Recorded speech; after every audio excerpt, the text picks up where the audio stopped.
안녕하세요. 오늘은 조선의 화폐, 대표적인 화폐인 상평통보에 대해서 한번 공부해 보겠습니다. 자, 상평통보는 숙종 때 만들어진 화폐입니다. 상평통보란 말을 한번 알아보겠습니다. 무슨 뜻인지. 자, 상평통보는 모양이 바깥은 원으로 생겼고 안에는 네모로 파져 있습니다. 이것은 동양의 전통적인 우주관인 천원 지방사상을 의미합니다. 다시 말해서 하늘은 둥글고 땅은 네모다. 이것이 바로 천원 지방사상인데 동양의 우주관을 나타내는 말입니다. 자, 천원 지방이란 뜻은 무엇일까요?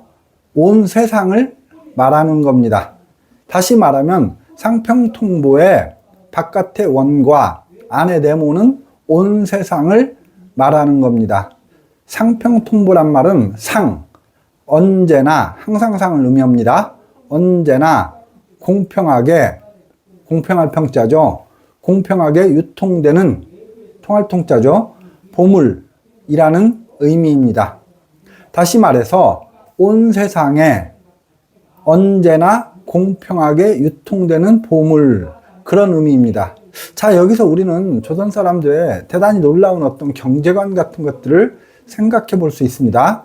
사람들은 보통 화폐를 생각하면 어떤 이익의 수단, 이익을 추구하는 욕망의 어떤 개념과 등가를 시킵니다.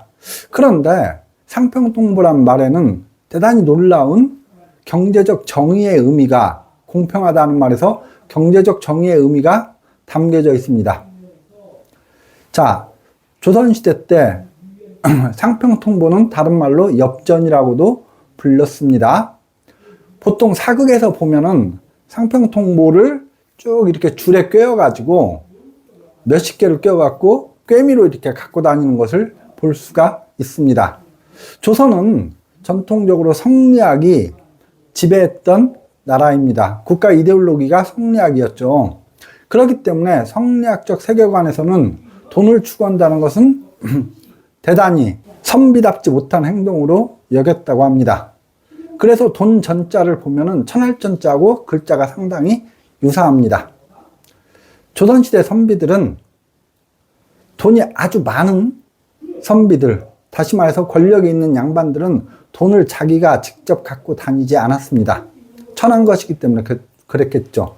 자, 그래서 돈을 가지고 다니는, 다시 말해서 돈을 지키는 노비가 따로 있었다고 합니다. 그렇게 돈을 지키는 노비를 우리는 수전노라고 합니다. 수전노는 우리가 지금은 많이 안 쓰는 말이지만 옛날에는 구두쇠의 의미로 쓰였었습니다.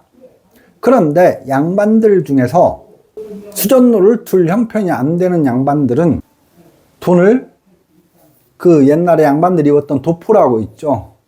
한복, 거기에다가 이렇게 넣습니다. 여기에다가. 그런데 오른쪽 소매에다가 넣었다고 합니다. 왜냐하면 돈을 만지는 것은 오른손, 다시 말해서 오른손을 바른손이라고도 합니다.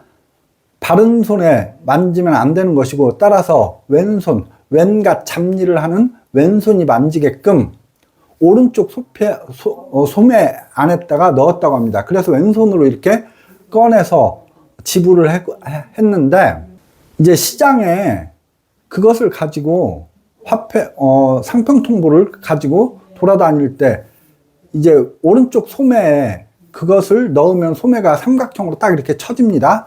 그것을 본 시장에 이제 소위 말하는 양아치 같은 애들이 그 돈을 훔치기 위해서 소매를 툭 칩니다. 그럼 돈이 빠지면은 다른 왈패들이 그것을 가지고 잽싸게 도망가곤 했다고 합니다. 자, 거기서 나온 말이 소매치기라는 말입니다. 그리고 상평통보는 사극에서 보듯이 상평통보 몇십 개를 이렇게 줄에 꿰어가지고 묶음으로 가지고 다닙니다. 새로운 돈이 생기면은 그 돈을 그 안에다가 이렇게 끈을 풀어갖고 밀어 넣죠. 그런데 돈과 돈 사이에다가 공간을 만들어갖고 밀어 넣습니다. 이때 공간을 벌린다고 하죠. 여기서 나온 말이 돈을 번다는 말입니다. 상평통보는 오늘날 화폐 가치로 상평통보 한 양이 보통 4만원 내지 5만원 정도 되는 돈이라고 합니다. 자, 조선 말기에 흥선대원군이 왕실의 위험을 드높이기 위해서 경복궁을 중건합니다. 그 과정에서 기부금을 받고 원납전이라는 기부금을 받는데 원납전으로도 모자라니까 나중에 화폐를 발행합니다. 당백전이라는 화폐를 발행하는데 이 당백전을 국가가 임의로 상평통보에 100배의 가치를 부여합니다. 그런데 국가에서 아무리 강제적으로 100배의 가치를 부여한다고 해도 시장의 상인들이나 사람들은 그것을 용인하지 않겠죠. 그래서 당백전은 보통 상평통보 7개 내지 8개의 가치로 거래되었다고 합니다. 하지만 화폐의 양이 엄청나게 증가하니까 하이퍼 인플레이션이 발생을 했습니다. 그래서 사람들이 상평통보는 쓰지 않고 당백전만 유통되는 현상이 발생합니다. 이런 것을 그레샴의 법칙이라고 합니다. 악화가 양화를 구축한다고 그러죠. 다시 말해서 나쁜 화폐가 좋은 화폐를 쫓아낸다는 의미인데 바로 당백전과 상평통보의 관계가 그런 관계였다고 합니다. 그래서 사람들은 나중에 이제 당백전을 비아냥거리고 당백전을 땅전이라고 이렇게 비아냥거립니다. 여기서 나온 말이 바로 땡전입니다. 그래서 우리가 보통 땡전 한 푼도 없다 이런 말의 의미는 바로 당백전을 아주 가치가 없는 돈, 그러니까 가치가 없는 돈도 없을 만큼 상황이 빈공하다, 이것을 땡전 한 푼도 없다, 이런 식의 표현이 나오게 된 것입니다. 자, 오늘 우리가 조선의 화폐인 상평통보를 살펴봤는데 단지 돈은 교환의 매개수단의 의미를 지니고 있는데 그것을 넘어서 상평통보라는 말 속에는 인간의 욕망뿐만 아니라 공동체가 추구해야 할 경제적 가치, 다시 말해서 경제 정의에 관한 그런 개념도 담겨 있었다는 것이 조금 놀라웠습니다. 오늘 여기까지 하겠습니다. 감사합니다.